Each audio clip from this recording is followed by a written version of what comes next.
Segera Apa saja download yang disebut Quran oleh Tadabbur, Al-Quran, dia meraih tafsir dalam kebaikan. genggaman Contoh, Anda. bulan Ramadan adalah bulan Al-Quran.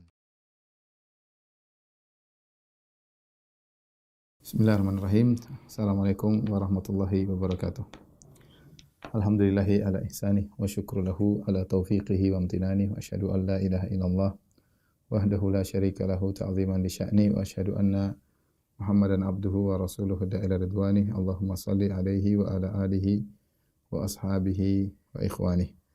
Ikhwan dan akhwat, para jamaah sekalian, terkhususkan jamaah Masjid As-Sunnah Bintaro yang dirahmati oleh Allah Subhanahu wa taala. Kita melanjutkan bahasan kita tentang al-firaq al-islamiyah, tentang firqah-firqah dalam dunia Islam, dan pada kesempatan kali ini kita akan bahas tentang firqah al-Jahmiyah. Firqah al-Jahmiyah yang merupakan sumber dan nenek moyang dari berbagai macam firqah, ya, dari berbagai macam firqah. Pembahasan tentang al-Jahmiyah adalah pembahasan yang sangat penting, ya, yang kembali kepada tokohnya yang bernama Al-Jahm bin Safwan atau Jahm bin Safwan. Ada beberapa poin yang menjadikan bahasan ini sangat penting. Pertama, Jahm bin Safwan adalah pemikirannya merupakan sumber pemikiran dari firqah-firqah yang lain. Pemikiran Jahm bin Safwan ini mempengaruhi pemikiran Mu'tazilah, kemudian mempengaruhi pemikiran Kullabiyah, kemudian Asy'ariyah, Maturidiyah. Kembali pemikiran mereka kepada pemikiran Jahm bin Safwan, sehingga kita perlu mengenal sosok ini, Jahm bin Safwan. Kemudian juga di antaranya sebagian kaum muslimin menyangka bahwasanya Jahm bin Safwan ini pemikirannya sudah hilang. Ternyata kenyataannya tidak, pemikirannya masih ada, meskipun firqah Jahmiyah sudah tidak ada. Firqah Jahmiyah sudah. Kalau Mu'tazilah masih banyak mengaku kami Mu'tazilah, ya, mengaung-aungkan Mu'tazilah, tapi Jahm bin Safwan ini semua orang membencinya. Semua firqah, baik Jahmiyah, Kullabiyah, Asy'ariyah, semuanya tidak suka dengan Jahm bin Safwan, ya. Dan sebagian orang menyangka pemikirannya sudah pudar, ternyata tidak, pemikirannya masih bercokol, bahkan mempengaruhi banyak firqah-firqah yang ada. Kemudian di antara hal yang perlu membuat kita penting pelajari tentang Jahmiyah, sebagian kelompok, ya, menyangka mereka menentang Jahmiyah, padahal kalau ditelusuri ternyata pemikiran mereka mendukung pemikiran Jahm bin Safwan. Jadi sebagian kelompok mereka seakan-akan menentang pemikiran Jahmiyah, namun setelah kita telusuri akarnya kembali kepada akar pemikiran mereka sendiri, kembali kepada pemikiran Jahm bin Safwan. Tapi kita akan bahas siapa Jahm bin Safwan dan apa itu Jahmiyah, ya. Al-Jahm bin Safwan, Al-Jahm atau Jahm dua-duanya boleh, sebagaimana Hasan Al-Basri atau Al-Hasan Al-Basri, dua-duanya boleh. Jahm bin Safwan. Jahm bin Safwan.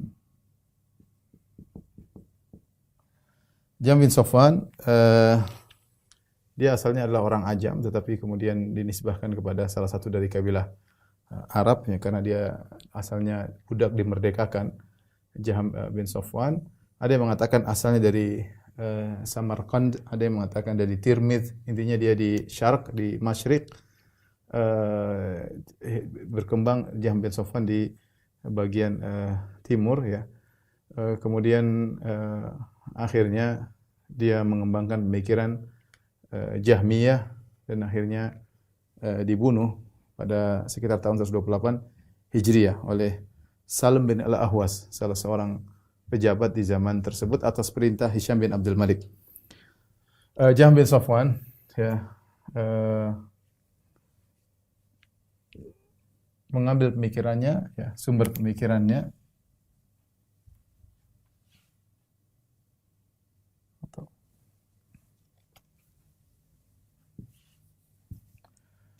sumber pemikirannya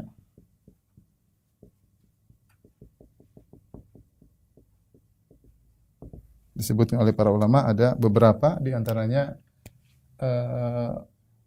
filsafat, ilmu filsafat dari buku-buku falasifah, ya, filsafat. Kemudian dari Ja'ad bin Dirham,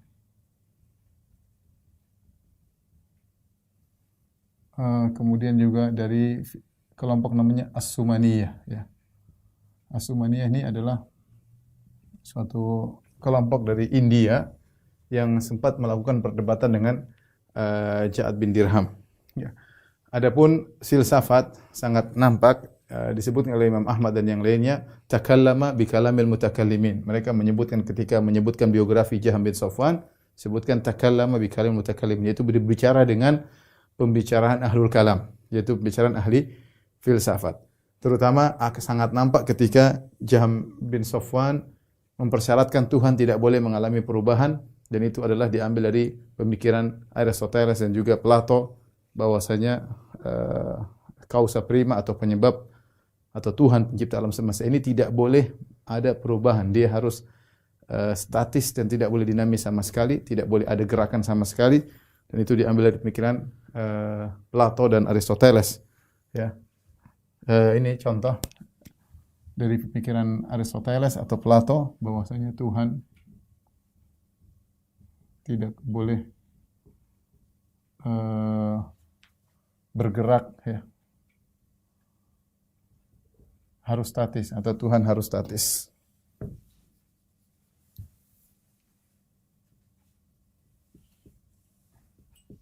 Ya, Tuhan harus statis. Ja'ad bin Dirham adalah salah satu dari sumber pemikiran Jaham bin Safwan, dan Ja'ad bin Dirham sebagaimana kita ketahui dialah yang dibunuh oleh Khalid bin Abdullah Al-Qasri gara-gara dua pemikirannya. Dia mengatakan annallaha lam yukallim Musa taklima. Allah tidak berbicara dengan Musa. Wa lam yattakhidh Allah Ibrahim khalila. Allah tidak menjadikan Ibrahim sebagai khalil, sebagai kekasih. Jadi Ja'ad bin Dirham mengingkari sifat berbicaranya Allah dan juga mengingkari sifat Allah mencintai, karena ketika Allah menjadikan Ibrahim sebagai kasih berarti Allah mencintai. Dia menolak dua sifat dan akhirnya dibunuh oleh Khalid Al-Qasri sekitar tahun 110 Hijriyah di Kufah. Ketika Khalid bin Abdullah Al-Qasri di hari Idul Adha, dia mengatakan, ya ayuhan nas dhahu dhahayakum taqabbalallahu minkum. Wahai manusia sekalian, sembelihlah 99 kalian, semoga Allah menerima amalan ibadah kalian. Fa inni mudhahin bi Ja'ad bin Dirham. Aku akan menyembelih Ja'ad bin Dirham. Kenapa? Li'annahu qala lam yukallimullahu Musa taklima. Karena dia telah mengatakan Allah tidak berbicara dengan Musa. Padahal Allah berbicara dalam Al-Quran. Wa kallamallahu Musa taklima. Allah berbicara dengan Musa dengan pembicaraan yang sungguhnya. Makanya dari Musa spesial dikatakan kalimullah, yaitu yang diajak berbicara langsung oleh Allah Subhanahu wa taala. Tapi kata Ja'ad bin Dirham, dia tidak berbicara dengan Allah, tidak berbicara dengan Nabi Musa.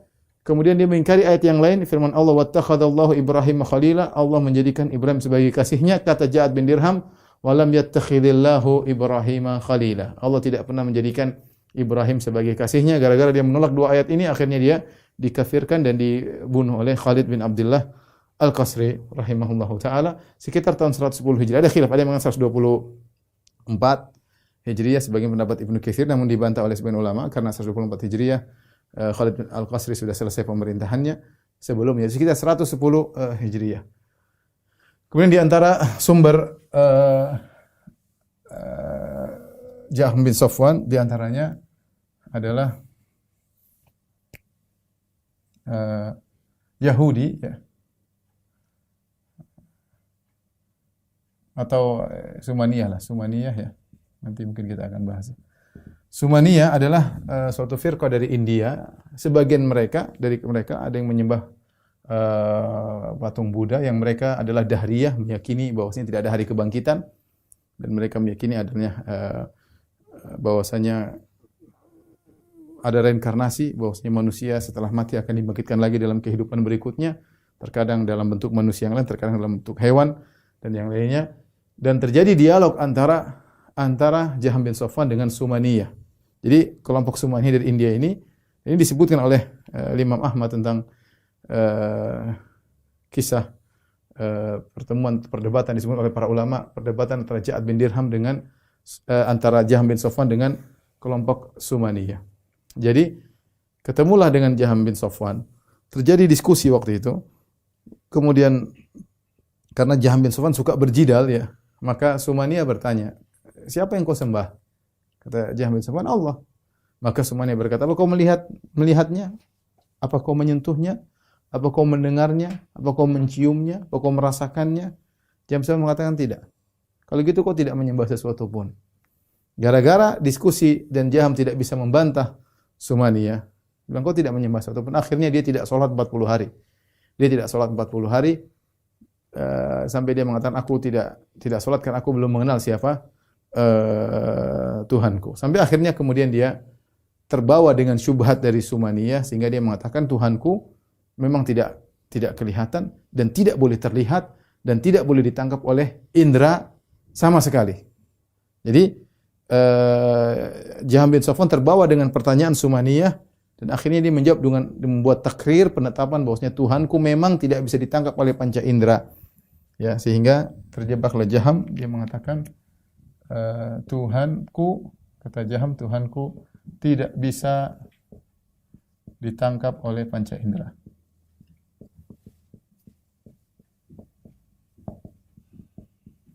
Panca indera ya. Ini di antara sumber pemikiran Jahm bin Safwan ya. Jahm bin Safwan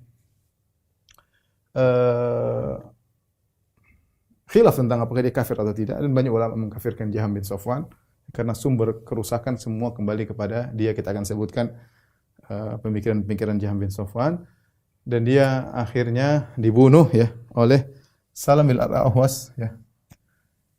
Dibunuh oleh Salam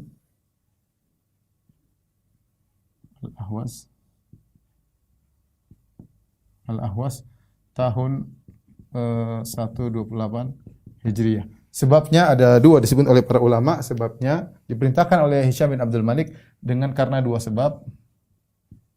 Dia dibunuh. Ya. Pertama, ya, karena pemikirannya sehingga dia meninggalkan sholat 40 hari.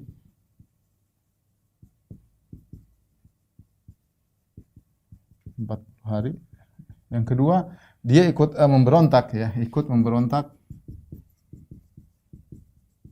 menentang pemerintahan Bani Umayyah bersama Al-Harith bin Suraij.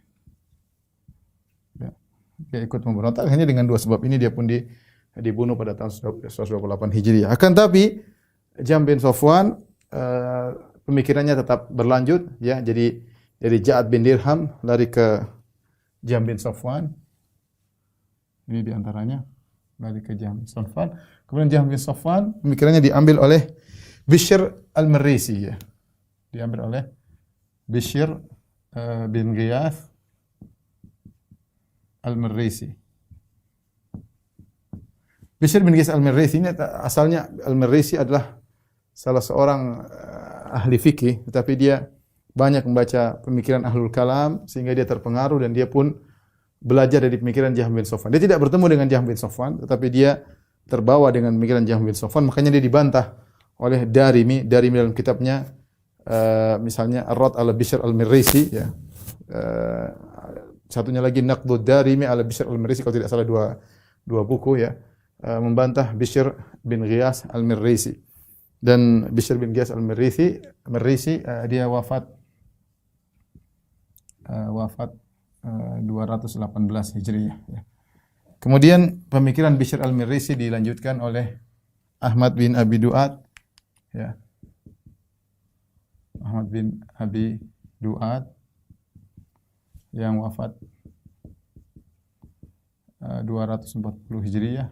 Gara-gara dialah kemudian terjadi fitnah Imam Ahmad kemudian dia adalah seorang qadhi ya, kemudian dia yang menyuruh penguasa untuk memaksa orang-orang berpendapat dengan Al-Quran itu makhluk sehingga Imam Ahmad dipenjara, disiksa, di antaranya gara-gara Ahmad bin Abi Du'ad. Ya, ini sekitar tentang pemikiran Jahm bin Safwan.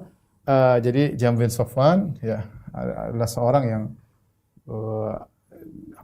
belajar ilmu filsafat, kemudian dia juga bertemu dengan belajar di Ja'ad bin Dirham, bertemu dengan kelompok Sumaniyah sehingga terkumpul syubhat dalam otaknya banyak.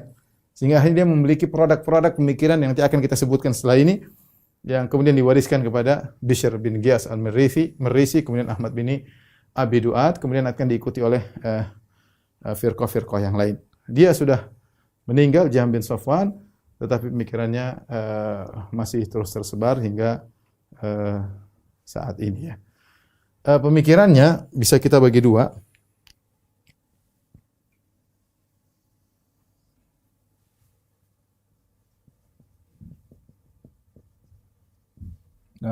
Jahm bin Safwan.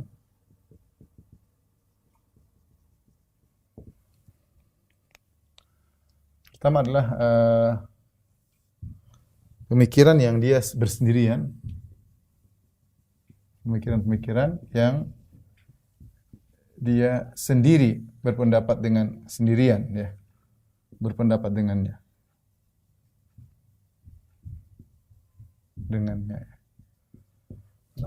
Yang kedua, pemikiran-pemikiran yang diwarisi oleh firqah-firqah yang lain. Firqah-firqah atau kelompok-kelompok yang lain.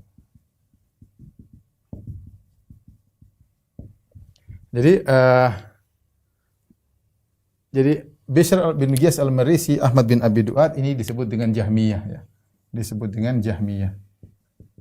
Kenapa disebut Jahmiyah? Karena dia mengikuti Jahm bin Safwan ya. Sumbernya adalah Jahm bin Safwan, kemudian dikembangkan oleh Jahmiyah, nanti diikuti oleh firqah-firqah yang lain. Pemikiran-pemikiran diwarisi oleh firqah kelompok yang lain seperti diwarisi oleh misalnya Al-Kullabiyah, kemudian Al-Mu'tazilah ya. Kemudian Al-Asy'ariyah, kemudian Al-Maturidiyah. Nanti akan kita jelaskan. Sebelum kita jelaskan yang pemikiran diwarisi, setelah ini insyaallah kita sebut dulu pemikiran-pemikiran yang Jahm bin Safwan bersendirian dengan pemikiran tersebut, tidak ada yang mengikutinya. Ada beberapa pemikiran, 3 pemikiran yang tidak ada yang mengikutinya. Yang pertama adalah tentang fana'un nar wal jannah ya. Jadi bahwasanya Jahm berpendapat bahwasanya surga dan neraka belum diciptakan sekarang, belum ada sekarang, dan nanti keduanya akan fana, yaitu fana itu akan sirna ya. Tidak abadi keduanya, baik surga maupun neraka. Ini tentu ada syubhat. Dia mengatakan bahwasanya yang abadi hanyalah Allah Subhanahu wa taala, maka baik surga maupun neraka keduanya akan sirna, baik surga dan neraka maupun penghuninya.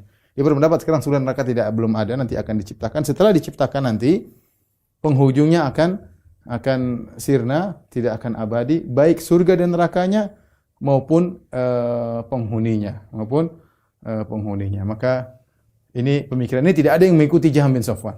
Tidak ada yang mengikuti Jahm bin Safwan ya. Ada pemikiran, saya lupa siapa, berpikir agak nyeleneh tapi tidak seperti dia mengatakan penghuni neraka lama-lama di neraka, tapi karena kebiasaan akhirnya biasa dengan api, akhirnya jadi biasa. Tapi itu bukan Jahm bin Safwan. Kalau Jahm bin Safwan dia mengatakan bahwasanya surga dan neraka akan sirna, tidak abadi, karena yang boleh abadi tasalsul fil mustaqbal ataupun tasalsul fil madhi. Tasalsul fil mustaqbal tidak ada kecuali tidak diakui, yang abadi hanyalah Allah Subhanahu wa taala. Ini pikiran yang pertama. Pikiran yang kedua yang tidak diikuti oleh yang lainnya, dia mengingkari wujud malaikat. Ini tentunya maksudnya tidak diikuti oleh firqah-firqah Islam yang lain. Tapi ini tentunya pendapat dari falasifah, mengingkari wujud malaikat. Jadi malaikat tidak ada. Ini sama dengan pemikiran seperti pemikirannya orang-orang filsafat yang sebagaimana disebutkan oleh Al-Farabi ya, dan juga Ibnu Sina yang menganggap bahwasanya malaikat hanyalah akal fa'al atau suatu ilmu, bukan suatu wujud makhluk yang ada sayapnya, yang bisa berbicara, yang ini enggak. Sehingga mereka mengingkari hal tersebut ya. Ya, tapi ini tidak diikuti oleh kelompok-kelompok ahlul kalam yang kita sebutkan kullabiyah, mu'tazil, asy'ariyah, wal maturidiyah ya. Jadi dia mengingkari wujud malaikat. Kemudian yang ketiga ya, dia mengatakan ilmu Allah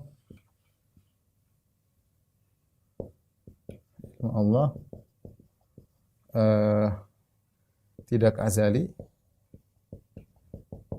tapi diciptakan ya.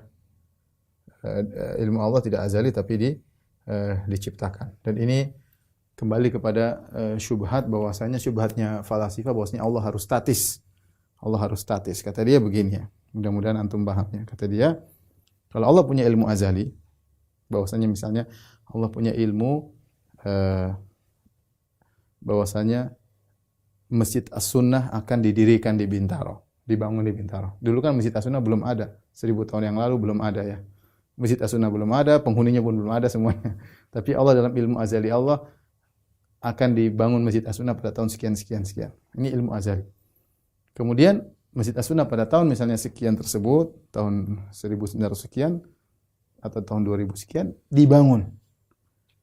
Menurut Jahm bin Safwan, ilmu Allah bahwasanya masjid akan dibangun dengan ilmu Allah bahwa masjid sudah dibangun itu berbeda, dua hal yang berbeda. Kalau saya tahu bahwasanya anak saya akan bersafar, saya tahu ketika anak saya bersafar ilmu saya berubah bahwasanya memang anak saya bersafar. Ilmu tentang sesuatu yang akan terjadi dengan sudah terjadi dua hal yang berbeda. Kata Jahm bin Safwan, ilmu ini sudah jelas, ilmu tentang sesuatu yang akan terjadi dengan ilmu yang sesuatu sudah terjadi dua hal yang berbeda. Nah, kalau kita bilang dua hal yang sama, maka tidak mungkin. Kalau kita bilang dua hal berbeda, berarti kita mengatakan ada perubahan dalam diri Allah, dalam zat Allah. Berarti tadi ilmu Allah tadinya begini tentang sesuatu yang akan terjadi, kemudian ilmu Allah berubah menjadi sudah terjadi. Karena adanya perubahan ini tidak boleh bagi Allah. Oleh karenanya Jahm bin Safwan mengatakan ilmu azali Allah tidak ada. Ilmu azali Allah tidak ada. Karena kalau ada ilmu azali, ilmu sebelumnya, beda antara ilmu sesuatu akan terjadi dengan ilmu sesuatu sudah terjadi. Ini berarti ada perubahan dalam zat Allah dan ini terlarang, itu sifat makhluk. Oleh karenanya melazimkan bagi dia Allah tidak punya ilmu azali, tapi diciptakan setelah itu, setelah Allah menciptakan sesuatu ada ilmu Allah tentang itu baru Allah ciptakan. Ini juga ngawur. Intinya inilah tiga pendapat Jahm bin Safwan yang tidak diikuti oleh yang lainnya. Setelah ini kita akan bahas poin yang ini insyaallah. Kita akan bahas ini, tolong dihapus dulu. Baik, ikhwan dan akhwat yang dirahmati Allah Subhanahu wa taala, para jemaah Masjid As-Sunnah yang dirahmati Allah Subhanahu wa taala. Sekarang kita akan bahas tentang pemikiran-pemikiran Jahm bin Safwan yang merupakan produk dari syubhat yang terkumpul di kepalanya karena pertemuannya dengan Sumaniyah ataupun karena mengambil ilmu dari Ja'ad bin Dirham ya, atau karena dia terpengaruh dengan ilmu filsafat. Ada beberapa pemikiran-pemikirannya dan buku yang paling bagus membahas tentang ini adalah buku judulnya Maqalat Jahm bin Safwan wa Atharuha fil Firaq al-Islamiyah ya, adalah risalah magister 2 jilid ditulis oleh Dr. Yasir Qadhi ya, tentang pemahaman Jahm bin Safwan. Taib, pemikiran-pemikiran Jahm bin Safwan.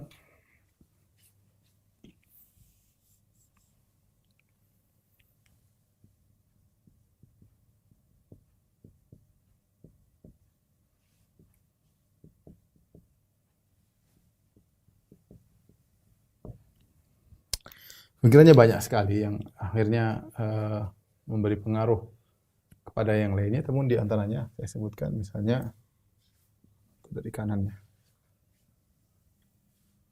Misalnya mendahulukan akal daripada dalil. Mendahulukan akal daripada dalil. Disebut dengan taqdimul akal ala nakal.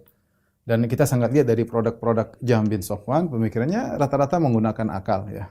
Ketika dia menolak adanya malaikat, pakai akal dia. Dia menolak sifat ilmu Allah yang azali, pakai akal dia. Semuanya pakai akal dia karena dia terpengaruh dengan filsafat. Ya, dia menolak Allah bisa dilihat karena terjebak dengan dialog dia dengan Sumaniyah. Semuanya akal, murni, tidak pakai dalil. Di antaranya ketika dia mengatakan bahwasanya Allah Subhanahu wa taala, mana Allah? Kata dia, Allah, ya ini semua ini adalah Allah, ya semua ini adalah Allah, ya. Dan Allah tidak bisa terlihat, tidak bisa dirasakan. Baru kemudian dia berusaha mencari dalil. Sebagaimana penjelasan Imam Ahmad dalam kitabnya Ar-Rad 'alal Jahmiyah wa Zanadiqah, ya. Jahm bin Safwan mendapatkan 3 dalil dalam Al-Qur'an untuk mendukung pemikiran. Tapi intinya dia awalnya pakai akal.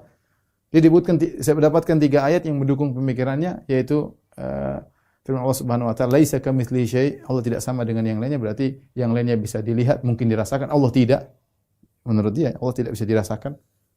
Ini penafsiran dia sendiri. Kemudian firman Allah Subhanahu wa taala, "La tudrikuhul absar wa huwa yudrikul absar." Allah tidak bisa dilihat oleh penglihatan, berarti sudah Allah enggak mungkin dilihat. Kemudian juga dari yang ketiga, "Wa huwallahu fis sama'i wa huwallahu fis samawati wa fil ardi." Dia alam musirrakum wa jahrakum. Allah adalah di langit dan di bumi. Sehingga dia mengatakan di mana-mana, ya, di mana-mana artinya Allah tidak bisa dilihat, tidak bisa dirasakan, tapi di mana-mana, ya. Intinya Jahm bin Safwan mendahulukan akal daripada dalil, ya, mendahulukan akal daripada dalil. Dan ternyata pemikiran ini taqdimul akal ala nakal, ya. Tentunya ini dari falasifah, ya, dari falasifah dari Ja'ad bin Dirham dan yang lainnya. Akhirnya diikuti oleh firqah-firqah yang lain. Ya, diikuti oleh misalnya Mu'tazilah, diikuti Al-Mu'tazilah, ya. Dan jelas-jelas dikatakan, contohnya Al-Qadhi Abdul Jabbar dalam kitabnya Syarh Ushul Khamsah, dia mengatakan bahwasanya akal didahulukan daripada dalil. Ya, bahwasanya akal adalah sumber utama, dalil adalah Al-Quran dan Sunnah adalah sumber cabang.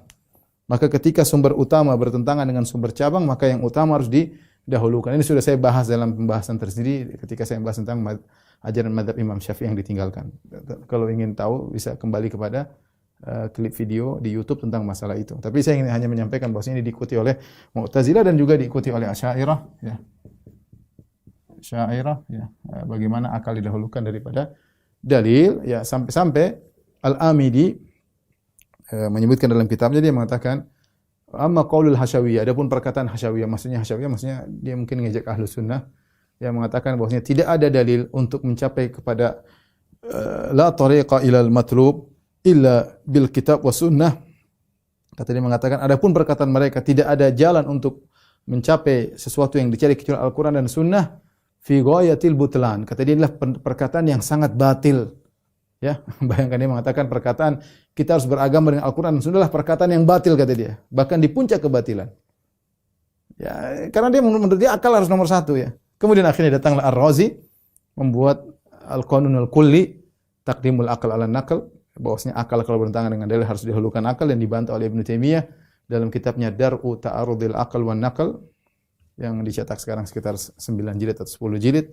Kemudian juga dibantah oleh Ibnu Qayyim dalam As-Sawa'iqul Mursalah, dan dia menyebutkan di antara tagut, kalau enggak salah tagut kedua yang menjadikan orang-orang menyimpang adalah mendahulukan akal daripada dalil. Dan ini tentu hal yang tidak benar, mendahulukan akal. Dalil didahulukan daripada akal, ya. Makanya kita disuruh tunduk, ya. Dan bantahannya banyak, ya. Kita bilang kalau kita taruhlah kita mengikuti akal daripada dalil, akal siapa yang menjadi patokan? Akal siapa yang menjadi patokan untuk kita jadikan patokan untuk menolak dalil? Ya laita syi'ri bi ayyi aqlin yuzanul kitab wa sunnah. Akal siapa yang menjadikan patokan untuk menimbang Al-Qur'an dan Sunnah? Al-Qur'an dan Sunnah kita timbang dulu, sesuai dengan akal enggak? Kalau sesuai dengan akal kita terima, kalau enggak kita buang. Dan itu kenyataan yang mereka lakukan, sehingga mereka menolak sifat, menolak ini, mentakwil karena tidak sesuai dengan akal mereka. Mereka praktekkan benar, mendahulukan akal daripada dalil. Pertanyaannya, kalau kita terima kaidah ini, akal siapa yang menjadikan patokan? Ini yang pertama. Yang kedua, kenyataannya bahwasanya mereka yang sama-sama berpatokan dengan mendahulukan akal daripada dalil, mereka terpecah belah. Jahmiyah punya akidah yang berbeda dengan Mu'tazilah, punya akidah berbeda dengan Asy'ariyah, berbeda-beda. Padahal mereka sepakat mendahulukan akal daripada dalil. Kenapa bisa berbeda-beda? Karena akal mereka berbeda-beda. akal mereka berbeda-beda sehingga ketika mereka menjadikan satu sumber yang ternyata mereka berselisih, maka hasilnya juga berselisih. Ya. Subhanallah, bagaimana dengan firman Allah Subhanahu wa taala, "Wa in tanaza'tum fi syai'in faruddillahi wa rasul." Kalau kalian berselisih, kembalilah kepada Allah dan Rasul. Mau kemanakan ayat tersebut? Kalau kalian berselisih tentang suatu, kembalikan kepada Al-Quran dan Sunnah. Mau dikemanakan ayat tersebut? Fala wa rabbika la yu'minun hatta yuhaqqimuka fi ma shajara bainahum, thumma la yajidu fi anfusihim harajan mimma qadaita wa yusallimu taslima. Demi Allah bahwasanya mereka tidak beriman, ya, sampai mereka menjadikan engkau sebagai hakim dalam permasalahan mereka. Tsumma la yajidu fi anfusihim harajan, kemudian mereka tidak menemukan keberatan dalam diri mereka. Wa yusallimu taslima, dan mereka pasrah menerima keputusanmu. Sekarang enggak, mana dulu? Lihat dulu dalilnya, ya. Cocok enggak dengan akal? Kalau enggak cocok dibuang. Intinya bahasan ini panjang. Saya sudah bahas dalam banyak pengajian. Tapi ini contoh pengaruh Jaham bin Safwan yang kemudian menjalar ke firqah-firqah yang lainnya. Kemudian di antara pemikiran Jaham bin Safwan adalah tentang, kata dia bahwasanya tidak ada jalan untuk mengetahui adanya Tuhan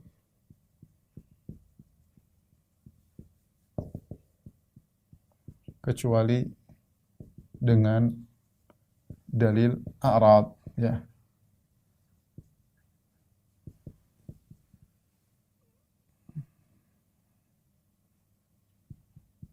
Ya.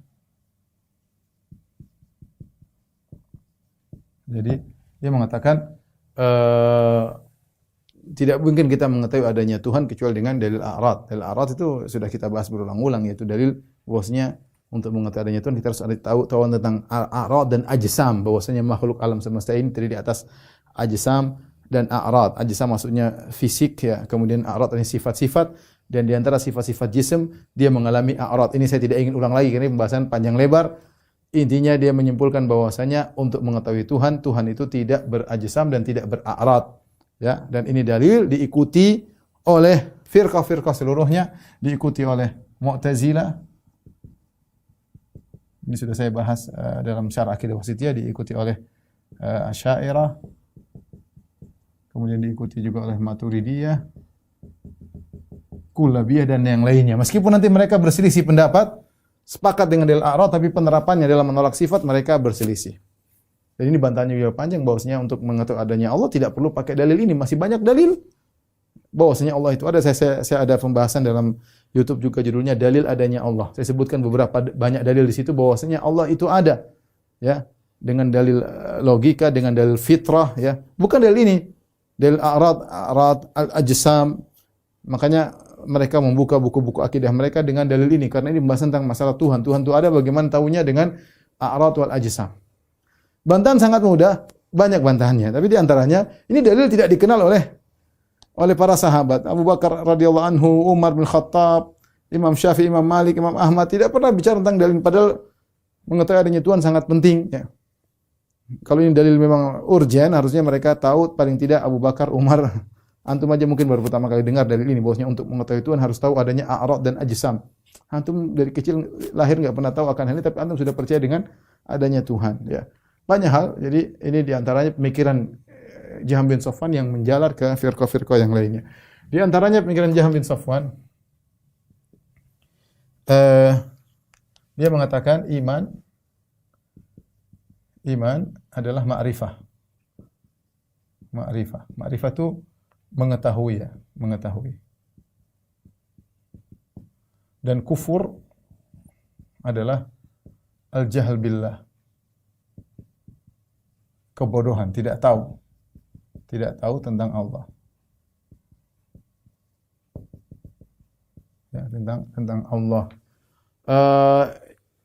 Sebagian ulama mengatakan Jaham bin Safwan mengambil pemikiran ini dari falasifah ketika mereka membahas tentang masalah definisi, seperti Sokrates dan juga Plato. Ketika membahas tentang definisi, dia berusaha mengambil suatu makna yang inti yang terdapat pada berbagai macam jenis, ada satu makna yang mengumpulkan mereka semua. Contohnya seperti manusia. Apa sih manusia?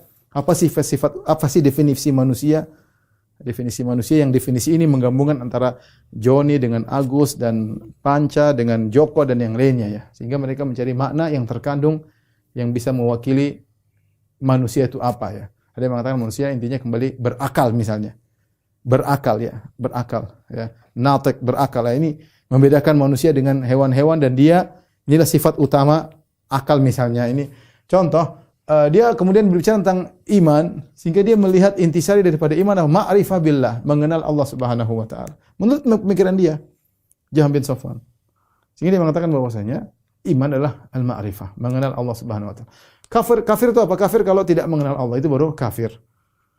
Itu baru kafir. Tentunya ini pendapat yang batil karena melazimkan Yahudi juga beriman karena Yahudi mengenal Allah, Yahudi juga mengenal Nabi sallallahu alaihi wasallam.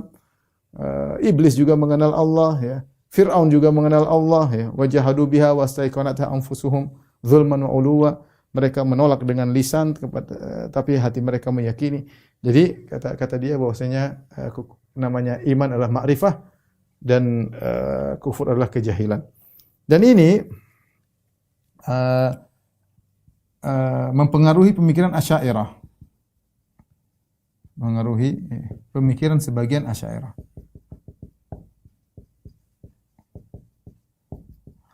Asy'ariyah ketika mendefinisikan iman, mereka iman adalah tasdiq. Asy'ariyah mengatakan al-iman adalah at-tasdiq, membenarkan. Membenarkan. Tetapi ketika ditafsirkan apa ini maksud dengan tasdiq, ya, ditafsirkan diriwayatkan dari Abu Hasan Al-Asy'ari dia mengatakan tasdiq maksudnya al-ma'rifah.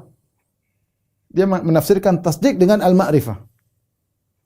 Kemudian juga dalam riwayat yang lain di Abu Hasan mengatakan tasdiq adalah al-qaul alladhi al-mutadammin lil ma'rifah, kembali kepada ma'rifah. Kembali kepada ma'rifah, ya. Intinya pemikiran sebagian makna meskipun Asy'ariyah mengatakan iman adalah tasdiq, ya.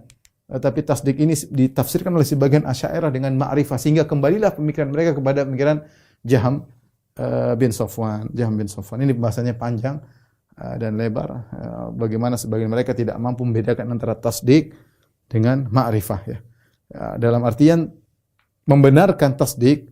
Jadi menurut Asy'ariyah seorang yang membenarkan meskipun tidak beramal karena Murji'ah mengeluarkan amal daripada iman, mengeluarkan amal daripada iman. Menurut mereka iman itu intinya tasdik.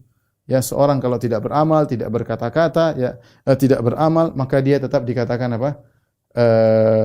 Beriman karena ada tasdik. Nah, apa bedanya ma'rifah mengenal dengan tasdik yang tanpa disertai dengan pengamalan? Ini sulit bagi mereka untuk membedakan. Sekarang mereka ingin membedakan kami berbeda dengan Jahm bin Safwan. Kalau Jahm bin Safwan hanya mengenal, kami membenarkan. Baik. Apa bedanya mengenal seperti Yahudi, mengenal adanya Tuhan, dengan membenarkan tapi tanpa ada praktek pengamalan? Apa bedanya? Menurut mereka kalau seorang membenarkan meskipun tidak mengamalkan konsekuensinya, tetap dikatakan beriman. Nah, kita bertanya, apa bedanya tasdik yang kosong dari pembenaran, yang kosong dari praktek dengan mengenal? Intinya tidak ada beda yang signifikan. Sama-sama. Makanya diriwayatkan dari Abu Hasan Al-Asy'ari dia menafsirkan tasdik dengan ma'rifah. Sama seperti perkataan Jahm bin Safwan. Ini bahasannya suatu saat kita bahas lagi mungkin dalam pembahasan tentang Murji'ah. Kemudian di antara pemikiran Jahm bin Safwan menolak seluruh sifat ya. Menolak seluruh sifat-sifat Allah. Ya. Berangkat kepada dalil a'rad karena dia mengatakan sifat-sifat adalah a'rad. Oleh karenanya Allah adalah suatu zat yang tidak ada sifatnya. Ya. Suatu zat yang tidak ada sifatnya. Dia menolak seluruh sifat karena menurut dia a'rad itu mencakup seluruh sifat. Sifat zatiyah, sifat fi'liyah semuanya a'rad. Oleh karenanya Allah tidak memiliki apa? Tidak memiliki sifat. Siapa yang menetapkan sifat berarti dia menyamakan Allah dengan makhluk.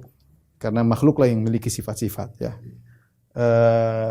Dan hal ini mempengaruhi Mu'tazilah. Mu'tazilah juga sama ya. Mu'tazilah diwarisi Mu'tazilah Mu'tazilah juga menolak seluruh sifat. Hanya saja menetapkan nama-nama Allah. Hanya saja menetapkan nama-nama Allah tanpa makna.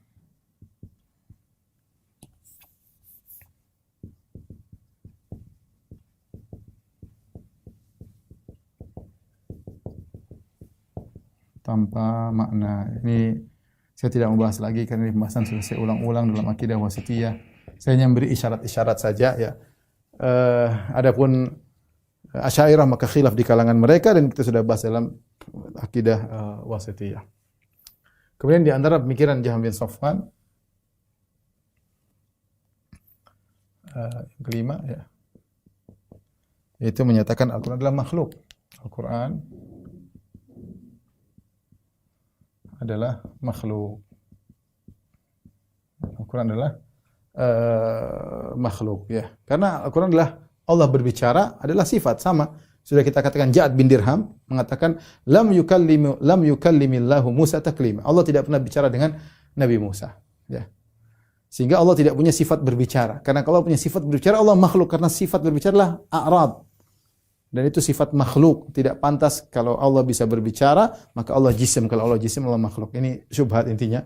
Intinya dia mengatakan Al-Quran adalah makhluk dan ini diikuti oleh Mu'tazilah Asy'ariyah. Sama, semua sepakat bahwasanya Allah tidak berbicara dengan suara, dengan bahasa. Tapi seperti perkataan Jahm bin Safwan, Allah menciptakan suara. Allah menciptakan suara di udara didengar oleh Musa. Allah sendiri tidak berbicara. Ini sama dengan pendapat Mu'tazilah. Allah menciptakan suara di udara didengar oleh Musa. Tapi suara itu adalah makhluk. Karena Allah tidak pernah berbicara.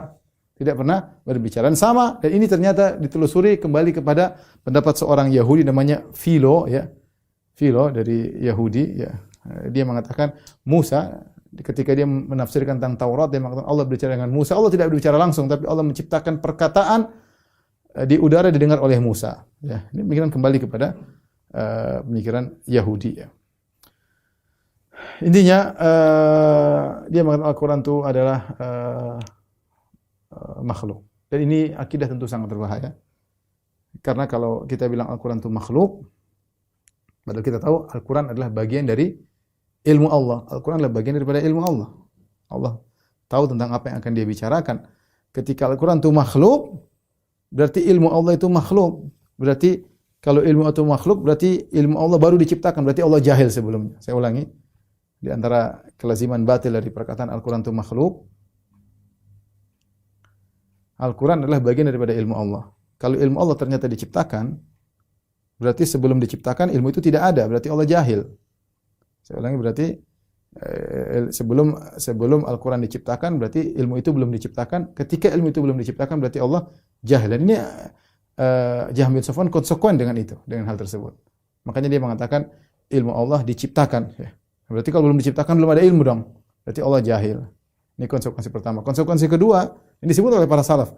Konsekuensi kedua, disebut oleh Al-Harawi juga di antara yang lainnya, bahwasanya jika Al-Quran itu makhluk, berarti tidak ada sam'iyah. Berarti bukan Jibril mendengar dari Nabi, bukan Jibril mendengar dari Allah. Jibril tidak perlu dengar dari Allah, tapi Allah ciptakan.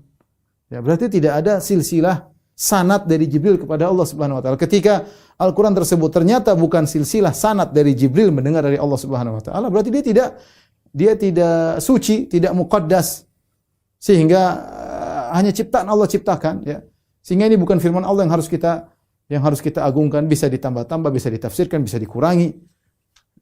Dan inilah yang menjadikan disebutkan dalam riwayat Jahm bin Safwan membaca Ar-Rahmanu 'alal 'arsy istawa, dia mengatakan kalau saya bisa hapus dari Al-Qur'an saya akan hapus. Ya. Karena dia menurut dia ini Al-Qur'an itu makhluk ciptaan. Cipta makhluk bisa punya kekurangan, punya kelebihan. Makhluk demikian kan bisa salah dan yang lainnya.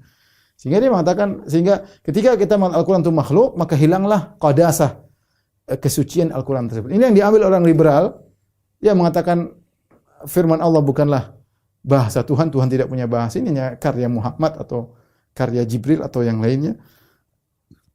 Sehingga mereka berani ngotak-ngatik lafal-lafal Al-Quran karena mereka tidak memandang itu bukan firman Allah. Beda Ahlussunnah wal Jamaah, Allah berbicara dengan suara yang didengar dan mudah bagi Allah Subhanahu wa taala. Dan ini diwarisi ya. oleh Al-Mu'tazilah dan Al-Asy'ariyah. Bedanya di mana sudah saya bahas dalam akidah wasitiyah, ada bedanya di antara keduanya. Ya, tapi sama-sama mereka sepakat Al-Qur'an yang kita baca ini adalah makhluk. Al-Qur'an yang kita baca ini yang Alif Lam Mim Dzalikal Kitabul, Al-Fatihah dan yang lainnya adalah makhluk. Baik Asy'ariyah maupun Mu'tazilah. Pemikiran dari mana? Dari Jaham bin Safwan. Dari Jaham bin Safwan.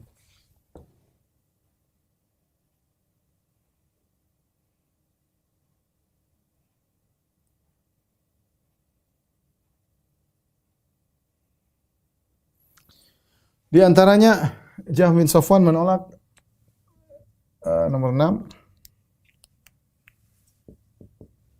menolak Allah bisa dilihat di akhirat. Kata dia Allah tidak bisa dilihat meski di akhirat. Meski di akhirat. Karena dia punya kaidah bahwasanya berdalil dengan Al-Qur'an, tapi sebenarnya bukan itu sekedar pendukung aja. Dia pakai akal. Terjebak dengan Sumaniyah tadi, firqah Sumaniyah dari India tadi, bahwasanya Tuhanku tidak bisa ditangkap oleh panca indera sama sekali. Sehingga tidak mungkin untuk dilihat, ya.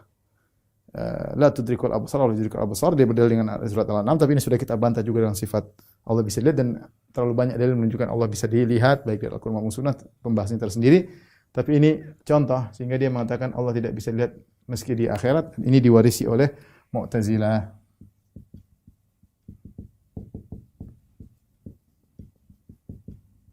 Dia terjebak. Salah satu syubhatnya adalah banyak syubhat tentunya yang menjadikan Allah tidak bisa dilihat.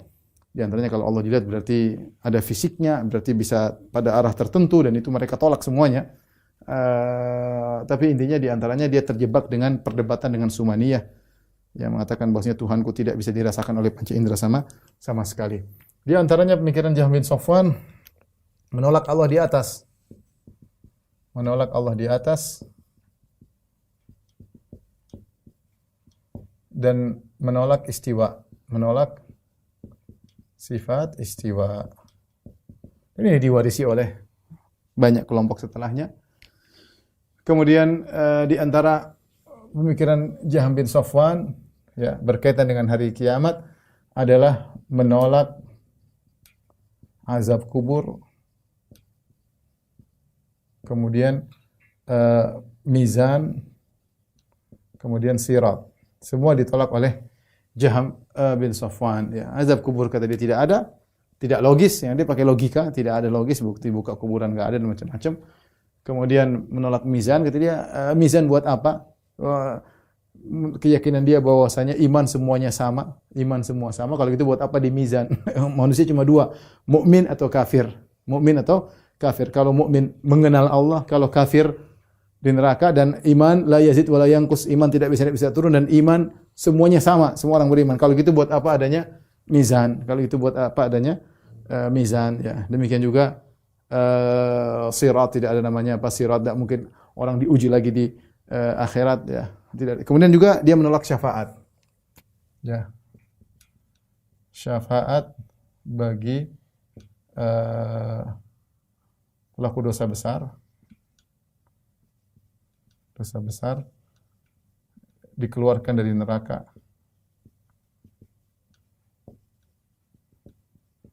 ke surga. Dia juga menolak syafaat, ya. Karena menurut logika dia, tidak ada namanya istilahnya orang beriman kok masuk neraka, enggak ada. Ya beriman satu aja, beriman ya di surga. Enggak ada terbayangkan ada orang beriman masuk neraka terus dikeluarkan. Enggak ada, itu tidak ada dalam logika dia. Logika dia orang beriman ya beriman, mengenal Allah sudah beriman, dan kalau beriman masuk surga. Kalau beriman masuk surga. Enggak ada namanya orang beriman masuk neraka kemudian dikeluarkan lagi. Ini tidak masuk dalam logika Jaham bin Safwan. Baik, ikhwan dan akhwat yang rahmatillah subhanahu wa ta'ala. Ini beberapa pemikiran Jaham bin Safwan. Dan kalau antum ingin melihat sumber-sumbernya dinukil secara detail oleh Dr. Yasir Qadhi dalam kitabnya tadi yang disebutkan Risalah Magister yang ditulis di Universitas Islam Madinah, judulnya Maqalat Jaham bin Safwan wa atharuha fil firaq al-islamiyah, yang artinya pemikiran-pemikiran Jaham bin Safwan dan pengaruhnya terhadap firqah-firqah Islam, dan ada di internet 2 jilid, bisa di-download ya, silakan dibaca, buku yang sangat bagus ya. Beberapa hari saya baca dan Saya menikmati membaca buku tersebut, buku yang sangat baik ya. Bagi penuntut ilmu saya anjurkan untuk baca dua jilid tersebut. Wallahu alam bisawab. Taib, demikian apa yang saya sampaikan pada kesempatan kali ini. Kurang lebihnya saya mohon maaf. Wabillahi taufiq wal hidayah. Assalamualaikum warahmatullahi wabarakatuh.